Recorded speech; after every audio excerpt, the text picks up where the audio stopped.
Magandang umaga po sa inyong lahat. Usapang pagyaman muna tayo. Pero bago po yan, paalala ko lang, ako po ay hindi pa nagtatagumpay sa pagninegosyo. Tulad nyo rin ako na umaasa na sana balang araw ay makamit din natin ang ating mga pangarap sa buhay. Pero huwag kayong mag-alala dahil gamit ang aking mga karanasan sa pagninegosyo, masisigurado ko sa inyo na hindi sayang ang inyong mga mapapanood dahil sigurado ako na may makukuha kayong mga mahalagang impormasyon patungkol sa kung paano natin maabot ang tagumpay sa buhay. Okay? Para tayo magtagumpay, dapat may kinamumuhian tayo na isang bagay sa buhay natin. Ang ibig ko sabihin dito, mga bagay ito na posibleng magtulak sa atin para kumilos tayo sa kahit anong paraan para makaiwas tayo sa mga bagay na ito. Kasi kung kontento ka lang sa mga nangyayari sa paligid at sa buhay mo, ay malamang hindi ka na talaga makakaalis dyan sa kalagayan mo ngayon. Ang tinutukoy ko dito na dapat kamuhian o kaiinisan mo, hindi ito isang tao. Isang sitwasyon ito na meron ka sa kasalukuyan ngayon.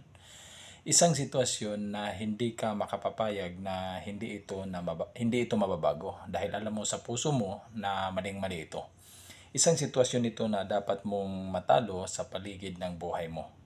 Ang tinutukoy kong sitwasyon na ito ay isang misyon sa puso mo na kung matalo mo ang bagay na ito ay hindi ibig sabihin para yumaman. Kung hindi, kaya mo ginagawa ito dahil sa isang misyon na kailangan mong manalo sa mga bagay na yon dahil basta gusto mo lang matalo ang sitwasyon o bagay na ito.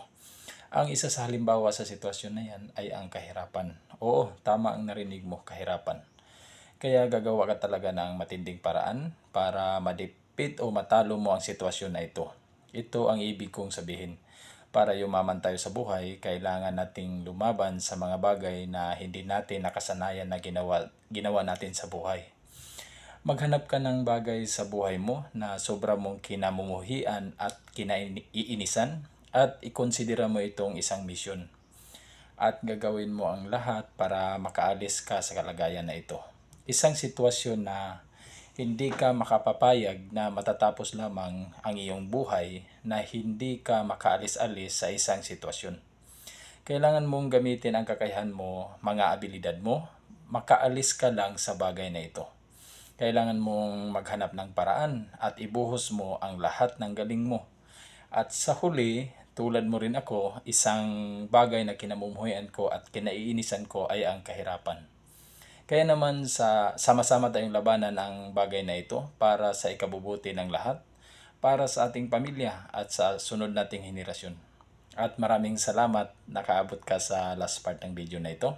Sana may natutunan ka at maraming salamat.